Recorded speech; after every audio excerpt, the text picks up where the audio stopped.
चलिए हम जान लेते हैं संवेगात्मक विकास क्या कर रहा है। तो संवेगात्मक विकास जो है संवेगात्मक विकास को हम जान लेते हैं। ठीक है, कह रहा है कि संवेग शब्द अंग्रेजी भाषा के इमोशन के बराबर है। किसके? तो इमोशन के बराबर। जो इमोशन शब्द है इस अंग्रेजी भाषा के बराबर है संवेग। ठीक है, कह रहा है कि जो कि लैटिन भाषा के, किस भाषा के? लैटिन भाषा के इमोवेयर से, किससे? इमोवेयर सबसे निकला है, जिसका अर्थ क्या होता है? हलचल या उथल पुथल है। क्या है? हलचल या उथल पुथल है।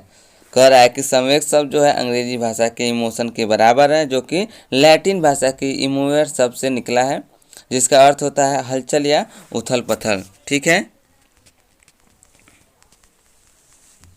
आगे देखते हैं। संवेग की प्रमुख भाषाएं क्या है? संवेग की प्रमुख भाषाएं कौन कौन सी हैं? तो रास के अनुसार। किसके अनुसार? तो रास के अनुसार, रास महोदय के अनुसार देख लेते हैं। संवेग चेतना की वह अवस्था है जिसमें रागात्मक क्या है? तो रागात्मक तत्व प्रधान होते हैं। क्या होते हैं? जो रागात्मक तत्व होते हैं वो प्रधान होते हैं। फिर बात कर लेते हैं वुडवर्थ। वुडवर्थ ने कहा कि संवेग व्यक्ति की उत्तेजित दशा है। कैसी दशा है? तो उत्तेजित दशा है। संवेग व्यक्ति की कैसी दशा है? तो उत्तेजित दशा है। अगले हैं वैलेंटाइन महोदय। ये बोले जब रागात्मक तत्व बढ़ जाते हैं तब संवेग जन्म लेते हैं। क्या कर रहा है कि जब रागात्मक तत्व बढ़ जाते हैं तब कौन जन्म लेता है? तो संवेग जन्म लेता है। वहीं जारसील्ड महोदय ने कहा कि किसी प्रकार से आवेश में आने, क्या कर रहा है? किसी प्रकार से आवेश में आने, उत्तेजित हो जाने या भड़क जाने को संवेग कहते हैं। ठीक है, क्या कर रहे हैं? उत्तेजित हो जाने से या भड़क जाना जो होता है वही संवेग होते हैं। ये जारसील्ड महोदय के द्वारा कहा गया। ठीक है, वहीं आगे कहा गया पीटी यंग के द्वारा क्या कहा गया? संवेग मनोशारीरिक कारणों से पैदा हुआ उपद्रव है। क्या है? मनोशारीरिक कारणों से पैदा हुआ उपद्रव है। ठीक है, आगे देखते हैं। संवेगों का विभाजन क्या है? तो संवेगों का विभाजन जान लेते हैं। संवेगों का विभाजन वाटसन महोदय द्वारा क्या विभाजन किया गया? कहा गया कि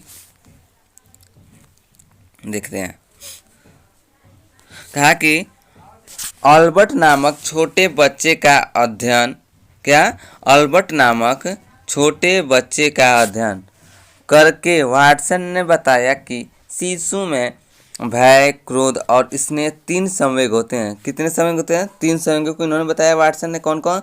तो भय, क्रोध और स्नेह, ये 3 संवेग। और किस नामक बच्चे का नाम पूछे? तो अल्बर्ट नामक बच्चे पर इन्होंने अध्ययन कर, कौन सा नाम? तो अल्बर्ट नामक बच्चे पर इन्होंने अध्ययन करके ये बताया तीनों समय का।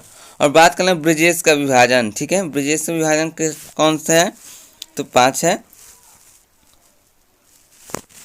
ठीक है, जान लेते हैं कौन कौन? 6 हैं। ठीक है, कितने हैं? तो 6 हैं। और कौन कौन है देख लेते हैं। कह रहा है कि जन्म के समय, पहला है जन्म के समय।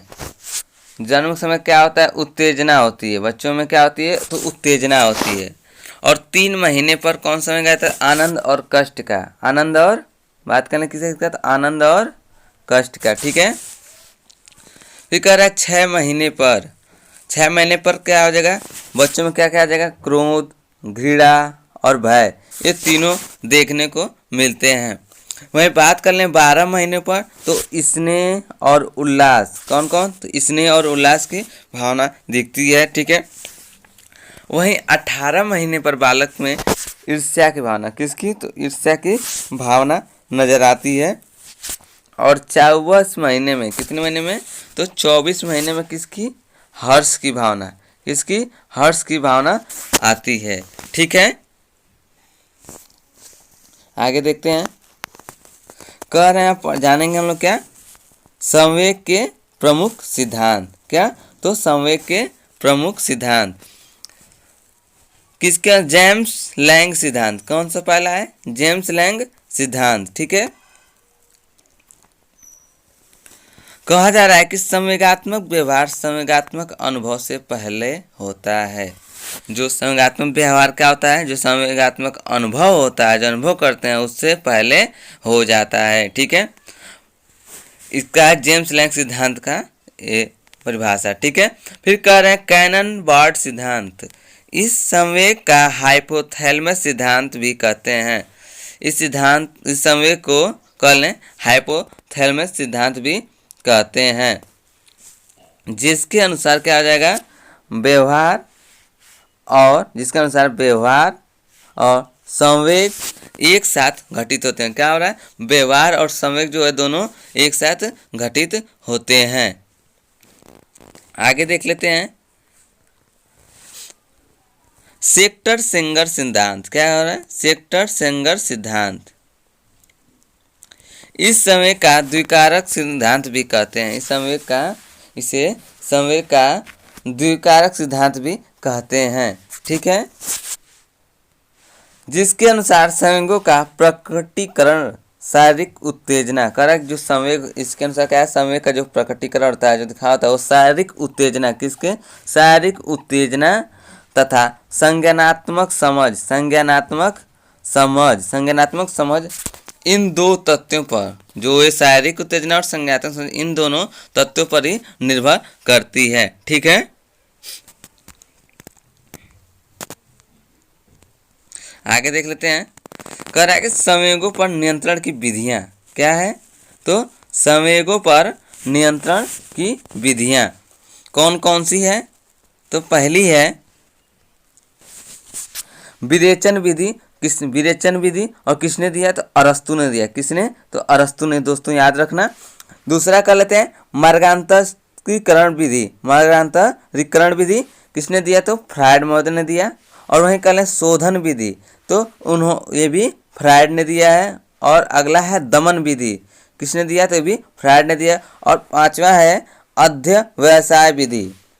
ठीक है, तो हम इन विधियों को आगे चलकर कक्षा में पढ़ेंगे, अगली कक्षाओं में पढ़ेंगे। ठीक है, अभी इसको जानिए, आगे हम लोग इसको विस्तृत रूप से सभी विधियों को एक साथ पढ़ेंगे। ठीक है,